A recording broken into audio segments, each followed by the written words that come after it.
ശ്രീജിത്ത് പണിക്കർ, ഇത്തരം ദുരന്തങ്ങൾ ആവർത്തിക്കാതിരിക്കാൻ ഇനി എന്ത്? വളരെ ചുരുക്കി. അല്ല, ഒന്ന്, നമ്മൾ ഈ ഇത്തരത്തിലുള്ള സയന്റിഫിക് ആയിട്ടുള്ള ഇൻപുട്സ് വേണ്ടുന്ന വിഷയങ്ങളിൽ നമ്മൾ പൊതുവെ വളരെ ഉദാസീനമായിട്ടുള്ള ഒരു നിലപാട് അതിൽ പൊളിറ്റിക്കൽ ഡിസ്പെൻസേഷന്റെ ഭാഗത്തു നിന്ന് ഉണ്ടായിട്ടുണ്ട്. ഇപ്പോൾ നമ്മളിപ്പോൾ ഏറ്റവും കൂടുതൽ ചർച്ച ചെയ്യുന്നത് ഗാഡ്ഗിൽ കമ്മിറ്റി റിപ്പോർട്ടാണ്. ഗാഡ്ഗിൽ കമ്മിറ്റി റിപ്പോർട്ടിനെ കുറിച്ചുണ്ടായിരുന്ന ഏറ്റവും വലിയ ഒരു പരാതി എന്ന് പറയുന്നത് അത് വളരെ വലിയ കാർക്കശ്യമുള്ള ഒരു റിപ്പോർട്ടാണ്. അത് പൂർണ്ണമായിട്ടും പ്രകൃതിയുടെ സൈഡിൽ നിൽക്കുന്ന ഒരു റിപ്പോർട്ടാണ് എന്നുള്ളതായിരുന്നു. അപ്പൊ അതിനെ ഒന്ന് നേർപ്പിക്കുന്നതിന് വേണ്ടിയിട്ടാണ് പിന്നീട് കസ്തൂരി രംഗൻ വരുന്നത്. അപ്പൊ കസ്തൂരി രംഗൻ നല്ലതുപോലെ അതിനെ വെള്ളം ചേർത്തിട്ട് അതിനെ ഡൈല്യൂട്ട് ചെയ്തിട്ടുള്ള ഒരു റിപ്പോർട്ടിനെ നമുക്ക് തരുന്നു.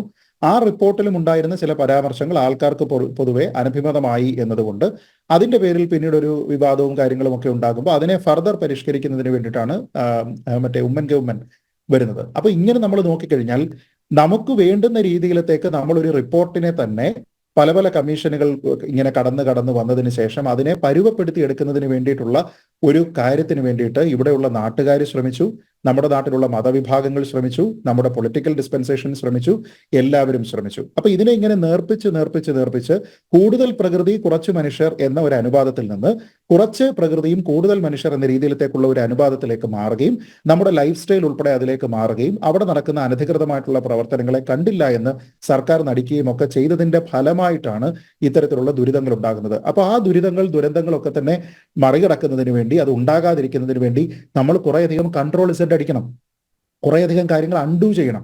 അങ്ങനെ അൺഡു ചെയ്യുന്നതിന് വേണ്ടിയിട്ട് തയ്യാറുണ്ടോ? ഇപ്പൊ ഈ പറഞ്ഞിരിക്കുന്ന ഒരു നിർദ്ദേശം വളരെ കറക്റ്റാണ്. നമ്മൾ പറയും പഴയ 99-ലെ വെള്ളപ്പൊക്കം വന്നതിന് ശേഷം അന്ന് പല വീടുകളുടെയും എത്ര വെള്ളം കയറി എന്നതുമായി ബന്ധപ്പെട്ട് വീട്ടിലും പറമ്പിലും ഒക്കെ തന്നെ അടയാളങ്ങൾ വെച്ചിരുന്നു. അതിനപ്പുറത്തേക്ക് ഇത്തരത്തിലുള്ള കൃഷിയോ അല്ലെങ്കിൽ നിർമ്മാണ പ്രവർത്തനങ്ങളോ നടത്തിയില്ല എന്നൊക്കെ പറഞ്ഞു. ഇപ്പോഴും വെള്ളം കയറിയിരുന്ന സമയത്ത് 2018-ലും ആ ലെവലിലേക്കൊക്കെയാണ് വന്നത് എന്നാണ് ഞാൻ വായിച്ചത്.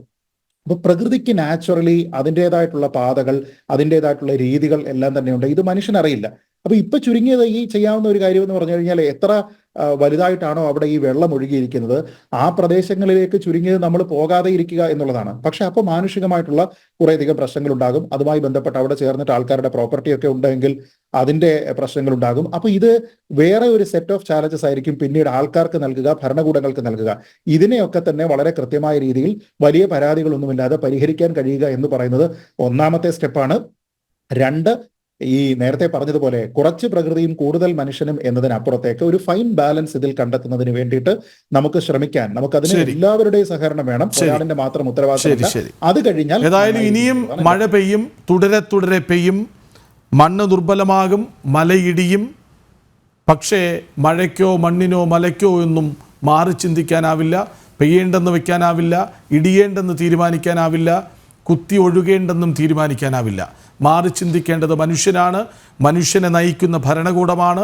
അതില്ലെങ്കിൽ ദുരന്തങ്ങൾ ഇനിയും ആവർത്തിക്കും, പരിഭവങ്ങൾ പരസ്പരം പറഞ്ഞുകൊണ്ടിരിക്കേണ്ടിയും വരും.